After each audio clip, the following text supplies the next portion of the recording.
Hi everyone, स्वागत है आप सबका क्लियर कैट पर। आज हम रीडिंग कम्प्रिहेंशन, जैसा कि मैंने अपने पिछले वीडियो में कहा था कि आज हम रीडिंग कम्प्रिहेंशन की बात करेंगे।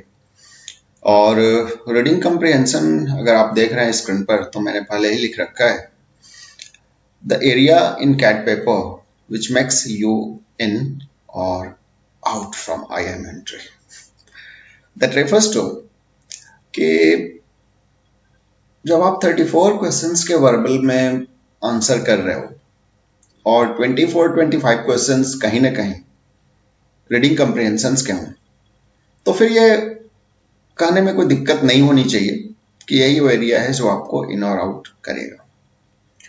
ये वीडियो थोड़ा लंबा हो सकता है। इसका कारण ये है कि आप सब्जेक्ट मुद्दे पर आ गए हैं, अब सब्जेक्टिव डिस्कशन शुरू होगा। और मैंने रीडिंग कम्प्रिहेंशन से शुरुआत इसलिए करी है कि जितने भी वीडियो यूट्यूब पर मैंने देखे हैं रीडिंग कम्प्रिहेंशन को लेकर के, उसमें ओरिजिनल थॉट कुछ नहीं है। ऐसा लग रहा है कि कोई ट्रेंड आदमी जो पहले से कहीं किसी ट्रेनर के अंदर में रहा है, वो फिर आपको वही जो उसने रिसीव किया किसी ट्रेनर से, उसने आपको आगे बढ़ा दिया, ऐसा कुछ था। ओरिजिनल उसमें कुछ नहीं था जो रियली आपके इंप्रूवमेंट के काम आएगा। हाँ, लेकिन इसका मतलब ये नहीं है कि उपयोगी नहीं, उपयोगी है, लेकिन मैंने सोचा मैं अपनी बात इस तरह से रखता हूँ। खैर, आते हैं मुद्दे पर।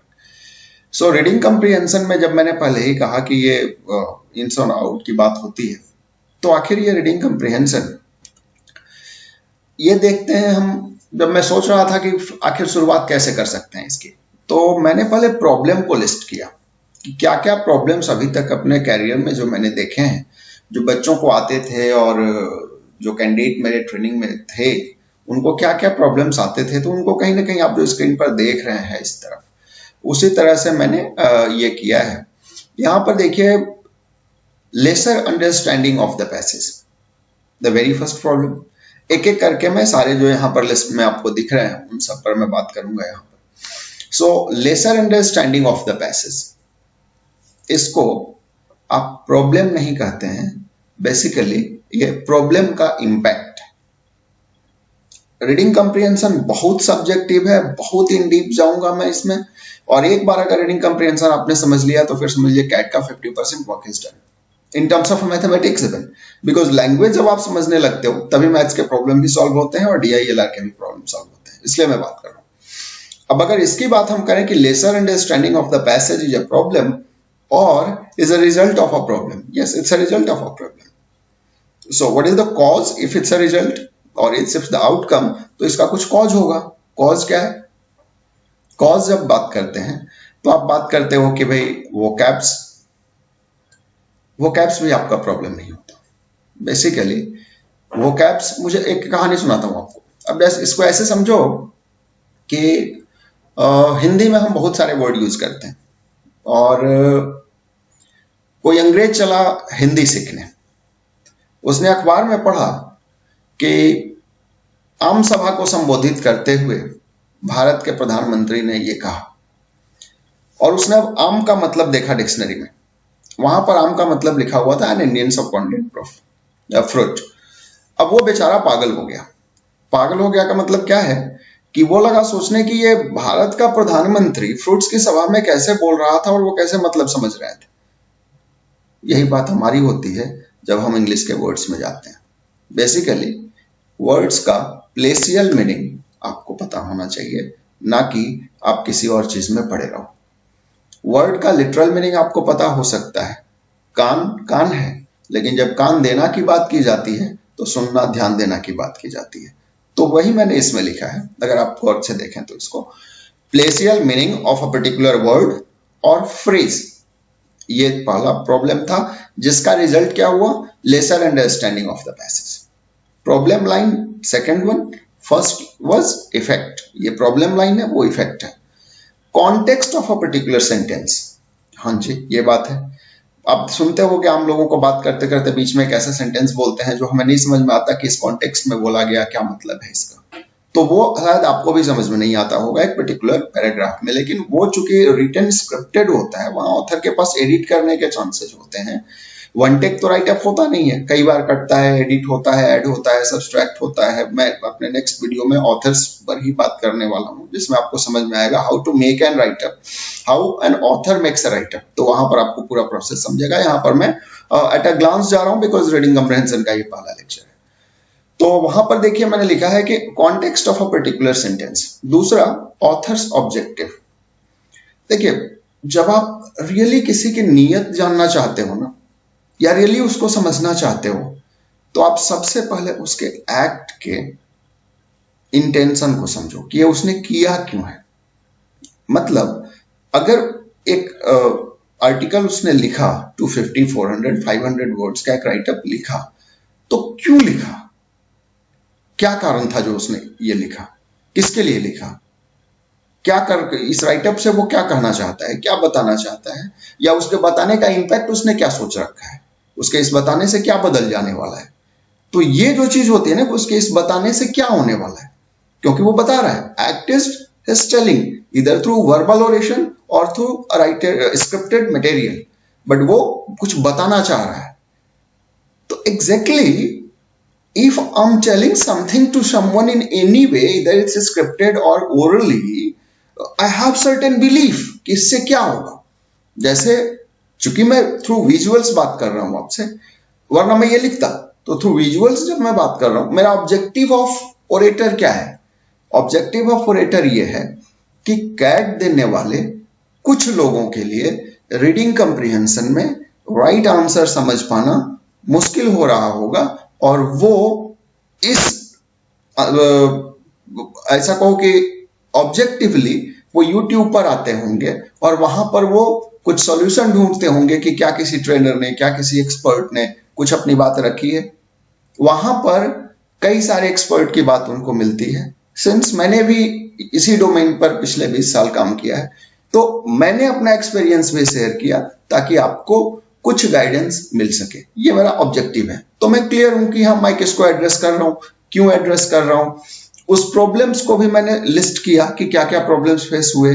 उन प्रॉब्लम्स का सॉल्यूशन आपको फर्दर वीडियोस में मैं करूंगा। तो यहां मेरा ऑब्जेक्टिव है कि आपकी कैट जर्नी जो आपने ड्रीम किया है उसमें हेल्प मिल सके। अब यही चीज जब एक ऑथर एक राइटअप लिखता है तो क्या सोच के लिखता है? बात वहीं आके रुक गई, ऑब्जेक्टिव ऑफ द ऑथर। अगला है मेन थीम आइडेंटिफिकेशन। अब एक मुद्दे पर, जैसे आप एक ऐसा समझो कि मैंने एक टॉपिक ले लिया, भारत की जनसंख्या। अब भारत की जनसंख्या, पॉपुलेशन ऑफ इंडिया, ये एक सब्जेक्ट डोमेन है। इस पर सब टाइटल न जाने कितने हो सकते हैं। For example, population of India, problem, solution, status, why so. अगर एक एक सब टाइटल को मैं डील करूं, अगर मैं केवल यही कहूं कि the high population of India is no way curse, it's a boon. Because of heavy population, India is a huge market, and that's why foreign companies are more inclined towards Indian market, having seen the population of the country. तो इसको मैं main theme मेरा हो जाएगा human resource जो India के पास है उसको मैं कैसे पॉजिटिवली इंपैक्ट कर रहा हूं और प्रोजेक्ट कर रहा हूं रादर। तो यहां पर यही समझने की बात होती है कि ऑथर जो बात कर रहा है उसका मेन थीम क्या है, क्या कहना चाहता है। तो अगर मैं इतनी बातें अगर मैंने कही तो मेन थीम हो गया HRM not a curse, it's a boon, simple main thing. तो ऐसे करके आगे मैं और भी एक एक एग्जांपल लेके आपको बताता रहूंगा। जो अगली चीज आती है inference, conclusion, judgement, angle of a particular sentence. जैसे पहले सेंटेंस में आप जाके देखो जहां पर मैंने बात करी कि lesser understanding of the passage. अब lesser understanding of the passage जहां पर मैंने कहा, और उसके साथ मैंने क्या कहा, it's not a cause, it's an effect. First right में देख लो, इट्स अ कॉज, नहीं समझ में आता मेरे को पैसेज, नहीं समझता है, नहीं समझता है तो ये इंपैक्ट है ना किसी चीज का, कॉज तो नहीं हो सकता ना। तो इसीलिए मैंने कहा कि जो इसी तरह से जब आगे के लेक्चर होंगे जिसमें मैं inference, conclusion, judgement, angle of a particular sentence, ये सारी चीजें एक्सप्लेन करूंगा आपके सामने एक एक एग्जांपल लेके, तो वहां पर आपको क्लियर होगा। अब देखिए, authors assumption behind a particular statement and the extent of its strength. अब इसको समझने की जरूरत है, ऑथर्स का assumption. Now I am a vocal author, at this moment, who is a orator. तो वोकल ऑथर जब बन जाता है, मैं स्क्रिप्टेड इसको कर सकता था लेकिन मैं मुंह से बोल के ये बात समझा रहा हूं, तो मैं वोकल ऑथर हूं। लेकिन जब मैं ये चीज आपको समझा रहा हूं और मैं आपको एक स्टेटमेंट बोलूं कि आप मेरा रीडिंग कम्प्रीहेंशन का वीडियो देखिए, इससे आपको कैट में फायदा होगा, ये स्टेटमेंट जब मैंने कहा, there is something in my mind कि आप मेरा एडवाइस फॉलो करोगे या मेरी बात मानोगे और ये वीडियो देख सकते हो। नॉट नेसेसरली, पॉसिबिलिटी की बात कर रहा हूं, शायद मेरा कॉन्फिडेंस लेवल 60% हो, 80% हो, 90% हो या 100% हो, बट पॉसिबिलिटीज होंगी। तो कहीं ना कहीं मैं अपने दिमाग में ये एक एजम्पशन बना के चल रहा हूं कि आप ये वीडियो देखोगे, मैं एडवाइस करूंगा, इससे आपका कैट स्कोर बढ़ सकता है, और ये पूरा एजम्पशन सेंस मैंने कर लिया है। दैट्स वाई मैं आपको एडवाइस कर रहा हूं कि if you want to score better in reading comprehension, follow my videos. This is the statement of the author.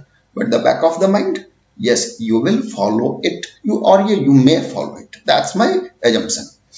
तो अब जब ऑथर एक बात कह रहा है तो उसका एजम्पशन भी तो हमें बैक ऑफ द माइंड कहीं ना कहीं समझना पड़ेगा। It's all about understanding an author within the lines, not the lines he has written in the text.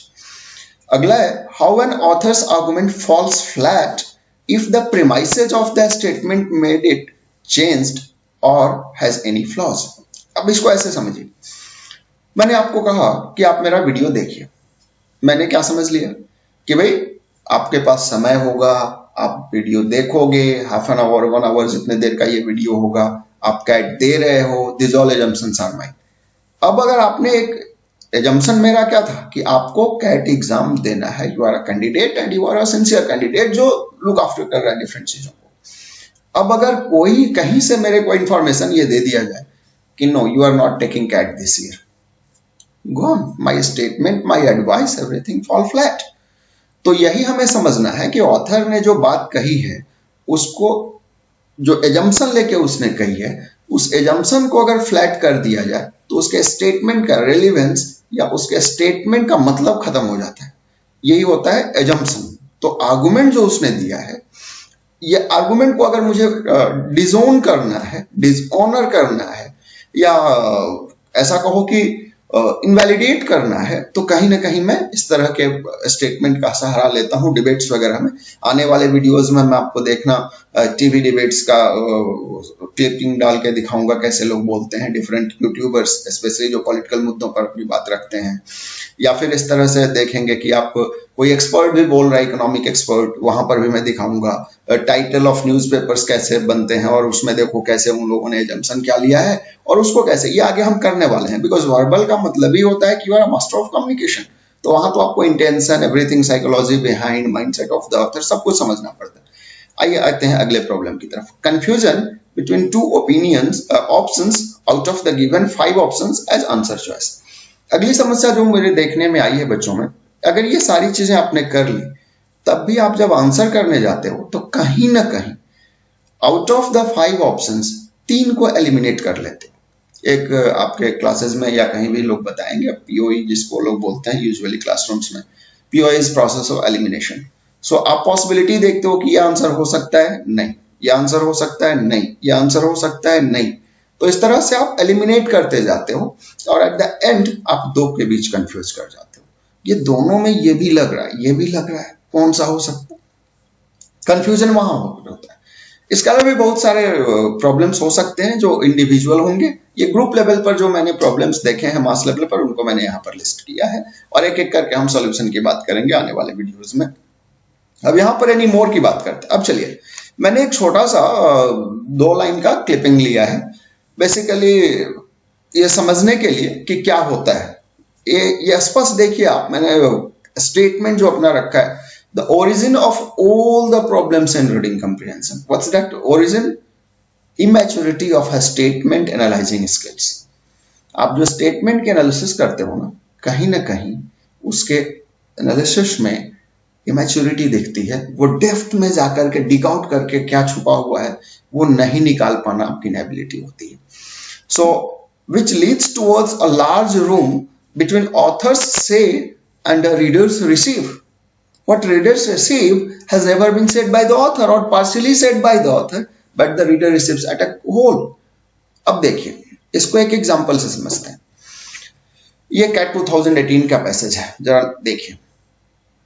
The only thing worse than being lied to is not knowing you are being lied to. It's true that plastic pollution is a huge problem, and it's a true we could all do more to reduce our plastic footprint. The lie is that blame for the plastic problem is wasteful consumers, and that changing our individual habit will fix it. Now, just see the next slide. I have made certain slashes out of the entire statement. In the previous slide, you try to read it, and in the very next slide, you try to read it with slashes. See the first. The only thing worse than being lied to is not knowing you are being lied to. I'm reading with a pause. You might be reading like, the only thing worse than being lied to is not knowing you are being lied to. It's true that plastic pollution is a huge problem of planetary proportions. And it's true we could all do more to reduce our plastic footprint. The lie is that blame for the plastic problem is wasteful consumers and that changing our individual habit will fix it. Fine, you got the theme. Author कह रहा है कि भाई ऐसा कुछ नहीं हो सकता, ये झूठ है, झूठ बोला जाता है, लेकिन रियली एग्जैक्टली ऑथर के माइंड को समझ नहीं पाया. Because see, it's the first statement author has made in a reading comprehension of CAT 2018. अब जरा इसको ऐसे पढ़ो with slashes. The only thing worse than being lied to is not knowing you are being lied to.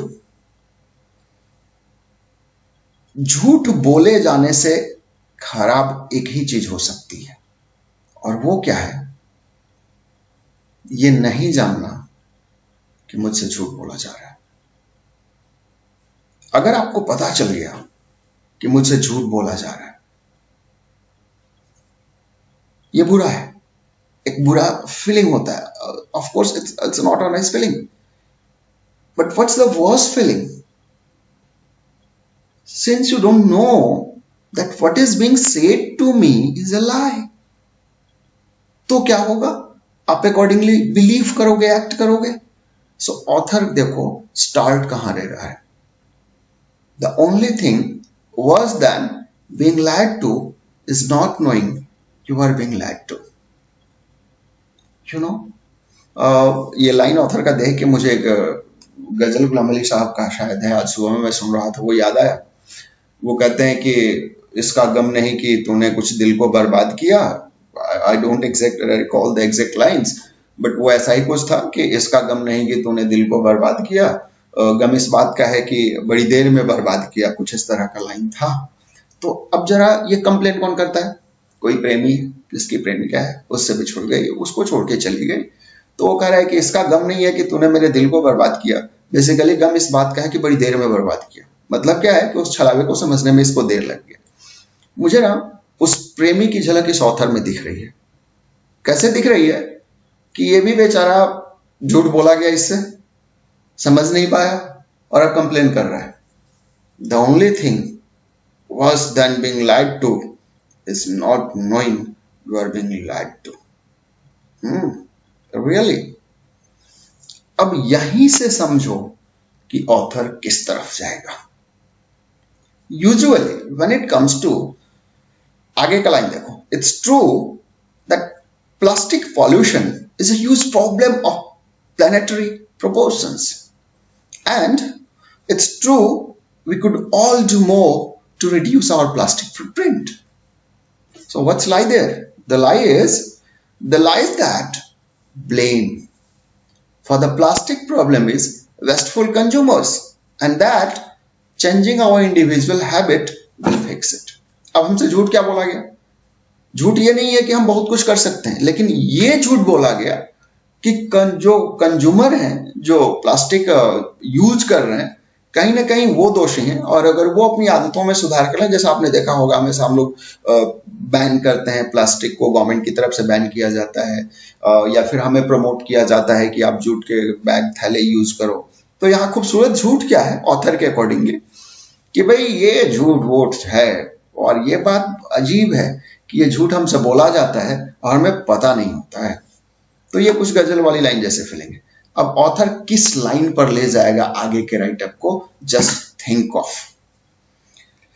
Learning right pause makes you understanding a little better, isn't it. इस pause के माध्यम या इस स्लैशेस के माध्यम में आपको क्या बताना चाह रहा हूं कि जब एक रीडिंग कंप्रीहेंशन पढ़ोगे ना, अब यहां पर देखिए, the only thing is a phrase, was than being lied to is another phrase, is not knowing another clause, you are being lied to another clause. All phrases and clauses frame this sentence कि the only thing was than being lied to is not knowing you are being lied to। अगर इस pause के साथ आप नहीं पढ़ोगे और to को इज के साथ मिला दिया, यू को लाइड टू के बाद इट्स पढ़ लिया, तो वो मीनिंग किल करोगे आप। That is what is the real thing. मैं यहाँ पर रीडिंग बेसिकली सिखा रहा हूँ, how to read any scripted material with proper slashes। ये पहले 1-2-4 आर्टिकल में आपको करने पड़ेंगे, उसके बाद आपकी आदत बन जाती है। जो थोड़े एक्सपर्ट रीडर हैं आपके भी among you only, वो इसकी जरूरत उनको नहीं है। It's for very starter people जो अभी इंग्लिश में इस तरह से है। शायद आपको भी फायदा हो अगर इस तरह के स्लैशेस देख के पढ़ते हो तो यहाँ पर देखिए, अब यहीं पर मैं आपको बता रहा हूँ कि आप नीचे में कमेंट करके बताना जब वीडियो देखना, तो कि क्या इससे आपको कुछ फायदा हुआ, so that I can understand me, और you can mail me directly which is given clearcat21@gmail.com, उस पर मेल भी कर सकते हैं। और मैं आपको एक और बात बताऊं, यहाँ पर एक जो चीज जो मैंने कही है, ये सारे जो पीडीएफ्स हैं, इसको पीडीएफ के रूप में आपको मिल जाएगा अगर आप मेल करते हो, तो अकॉर्डिंगली उस मेल आईडी पर मैं जितने भी स्लाइड्स होंगे रीडिंग कंप्रीहेंशन के, वो आपको बैक कर दिए जाएंगे। अब जरा इसको देखिए। Now let's try to understand author's stand right from the beginning itself। अब beginning में ही author क्या करना शुरू कर बैठा? beginning में ही author ये कह रहा है कि the only thing worse than being lied to is not knowing you are being lied to। जरा स्टार्ट देखिए author का। चूंकि ये इंट्रोडक्टरी रीडिंग कंप्रीहेंशन का पार्ट है, इसलिए मैं यहां पर अभी आपको टोन क्या होता है, स्टाइल ऑफ राइटिंग क्या होता है, इन सभी बातों में नहीं ले जाऊंगा। मैं सिर्फ इतना बताना चाह रहा हूं कि जरा स्टार्ट नोटिस कीजिए। यू नो, अभी इंटरव्यू का सीजन चल रहा है, तो कई सारे यूट्यूबर्स ने वीडियो डाल रखा है, how to prepare for interview, GDs and PI for CAT. वहां पर आप अगर गौर से देखेंगे तो, या वैसे ये देखा गया है कि उसमें कई सारे बच्चों ने पूछा है कि मैं क्या पहनूं। क्यों पूछा है? Because you want to make an impact in front of the board. Similarly, the author wants to make an impact. To whom? To the readers. अब ये रीडर्स को चूंकि उसे एक इम्पैक्ट डालना है, तो वो अपने स्टार्ट को ऐसा बना रहा है, unusual start. Notice it. Direct यहां से भी वो अगर स्टार्ट करता पैसेज कि it's true that plastic pollution is a huge problem of planetary proportions, and it's true we could all do more to reduce our plastic footprint. The lie is that blame for the plastic problem is wasteful consumers and that changing our individual habits will fix it. It's a lie. इसको बहुत plane ऐसे भी लिखा जा सकता था कि usually wasteful consumers are blamed for it, and it is suggested that changing our individual habits can fix it. It's a very simple language. It's a straightforward language. But author has not picked a straightforward way of making statement. He is going another way out, as if he is grieved within. यार हमने नहीं किया, झूठ बोल रहे हो तुम मेरे से, और हमको पता भी नहीं है।